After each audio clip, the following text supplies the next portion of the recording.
Welcome everyone.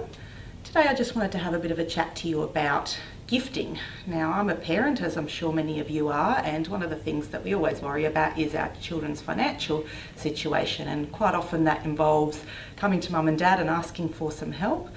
And the first thing we want to do is, our instincts tell us to run to the bank and cut them a cheque, but there are some important things that we need to be aware of, and so I just wanted to talk you through those. And obviously the first one is if you're on Centrelink benefits, Centrelink don't like people giving away a whole lot of money, so there are certain rules around how much you can give. Now the limits from a Centrelink perspective that you can give away up to $10,000 a year with a maximum of $30,000 over a 5-year period. So if you stay within those limits, Centrelink will consider that money gone and they will no longer assess it. But if you do go over those limits, there are implications for your Centrelink entitlements. So just to give you an idea of what would be considered a gift for Centrelink purposes, the obvious one is a gift of cash. So if you give away a lump sum of cash, that is considered a gift for Centrelink purposes. But there are a few less obvious ones that you might not be aware would be considered a Centrelink gift, and they might catch you out, so I'll just run through what those are. The first one is if you were to sell one of your assets for less than its market value.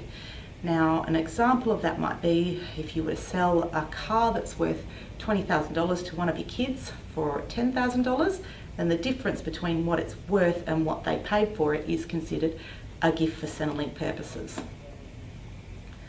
The next one is for giving a loan. So say, for example, you have loaned a lump sum of money to one of your kids, and then at some stage you decide that they don't need to repay it. At that time, when you decide that they don't need to repay it, that would be considered for giving a loan, and that is a gift for Centrelink purposes. Next one is donating your wages. So if, for example, you give a proportion of your wages away to a local charity or even to one of your kids, that is added up and it is counted towards the gifting limits. And lastly, this one is one that might catch people out unknowingly, and that is if you were to go guarantor on a loan for one of your kids and they default on the loan and you are then required to repay that loan, your repayment is considered a gift for Centrelink purposes. So that's one to watch out for that could catch you out. So just make sure that if you are going to go guarantor on a loan for one of your kids, that they do have the capacity to repay the loan. I'm just going to run through an example of how the gifting works over a number of financial years, just to give you an idea. So say, for example, in May 2018, you give away an amount of $8,000. Now that counts towards the gifting limits for the 2017-18 financial year. Now because it's under $10,000, the amount that is assessed is $0.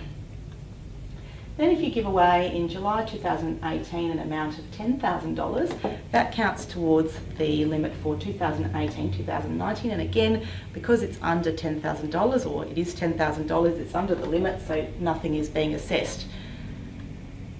If you were to then gift a further $10,000 in September 2019, that would count towards the 2019-2020 financial year. And again, because you're still within the $30,000 limit over the last 5 years, and the limit is within $10,000 for the 2019-2020 financial year, again, nothing will be assessed. Now say, for example, the following year in 2020 and 2021 you didn't gift anything, again you're still within the limit, so nothing is being assessed. In November 2021, you are giving away $2,000 for the 2021-2022 financial year. Again, because in the last 5 years you've given away just $30,000, then nothing is being assessed for Centrelink purposes. In July 2022, you give away a further $10,000. That counts towards the limit for the 2022-2023 financial year.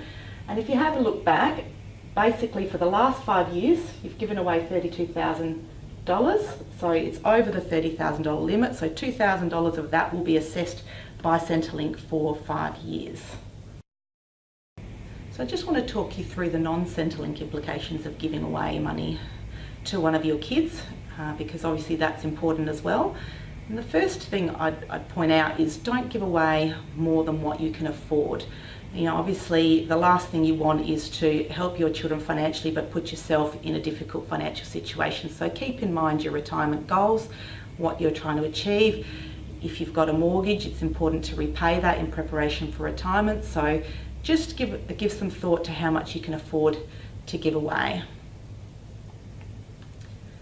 The next one is ask questions. So just like a bank would, if they were to loan money, I would be asking questions about your children's financial situation. So, you know, it's not unreasonable to ask what their assets are, what their liabilities are, what their income is, and what they need for their expenses, and to see whether they have the ability to cut back or, you know, get themselves out of the situation they're in on their own, and also to look at the reasons why they're in the situation that they're in, because the last thing you want is for them to be repeating mistakes. So, you know, ask those questions, get a good understanding of what their situation is, and then decide whether you're willing to help. The next thing which is important as well is it's important to communicate what you're willing to give and for how long, so that there's no ambiguity and everybody's on the same page, so that they know exactly how much you're willing to give and that you're not just an open checkbook. So be very clear about what it is that you're willing to do. You might also consider putting in place a loan agreement for any large loans to any of your kids. Now that would involve going to see a lawyer and getting an official agreement drawn up. That would provide protection for both yourselves, your other children, and the child that you're giving the loan to. For example, if they end up in the divorce court, you don't want that money to end up being part of the family pool that ends up being split. And lastly, I would mention as well that you want to consider the impact on your other children. Be completely open and honest with them about how much you're giving, why you're giving it, and why you're not giving the same gift to them. It might be that you end up giving a larger proportion of your estate to your remaining children to even things up at a later time. So I hope those tips have helped. If you are considering giving a gift to one of your children, you can keep those things in the back of your mind. Thanks for listening.